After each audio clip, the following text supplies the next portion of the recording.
শিয়াল অনেক চালাক হওয়া সত্ত্বেও মানুষ কুকুর পোষে, কারণ সঙ্গী হিসেবে চালাকের চেয়ে ক্ষমতা তখনই প্রয়োজন যখন আপনি খারাপ কিছু করতে চান, অন্যথায় সব কিছু করার জন্য ভালোবাসাই যথেষ্ট। এই পৃথিবীতে সে সবচেয়ে বেশি ধোঁকা খায় যে নিঃসন্দেহে মানুষকে অন্ধের মতো বিশ্বাস করে যায়। মানুষ চাইলে হাসতে পারে, কিন্তু কেউ ইচ্ছে করে কাঁদতে পারে না। হাসির উপর মানুষের নিয়ন্ত্রণ থাকলেও কান্নার উপর নেই। কেউ কারো নয়, কেউ কারো ছিলও না। সবাই প্রয়োজনে আসে, আবার প্রয়োজন ফুরিয়ে গেলে চলে যায়।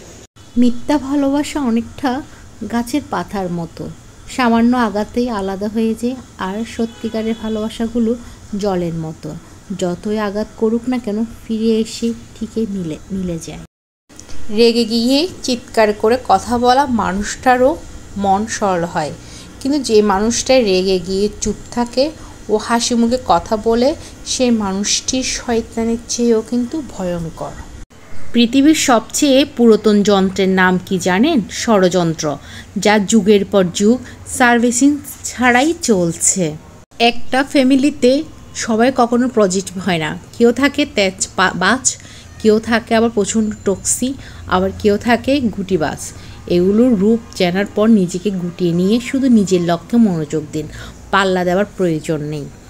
বৃদ্ধাশ্রম থেকে বলছি খোকা, তোর ছেলেকে উচ্চশিক্ষা নয় সুশিক্ষা দিস, শেষ বয়সে যাতে আমার মতো তোকেও বৃদ্ধাশ্রমে আসতে না হয়। সুখী মানুষের রাতগুলো খুব ছোট হয়, চোখ বন্ধ করার সাথে সাথে ভোর হয়ে যায়। আর অসুখী মানুষের রাতগুলো অনেক দীর্ঘ হয়, সময় যেন কাটে না তাদের। কষ্ট পেয়েও যারা প্রতিবাদ না করে চুপচাপ থাকে, এটা তাদের দুর্বলতা নয়, এটা তাদের মা বাবার দেওয়া ভালো শিক্ষার পরিচয়। একটি ছেলে বিয়ের জন্য মেয়ে দেখতে গেল।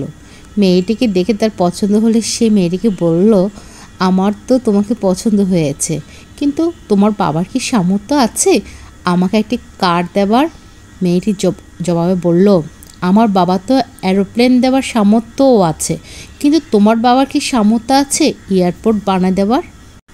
কুকুরকে উপকার করেন, দেখবেন রাত জেগে আপনার বাড়ি পাহারা দেবে।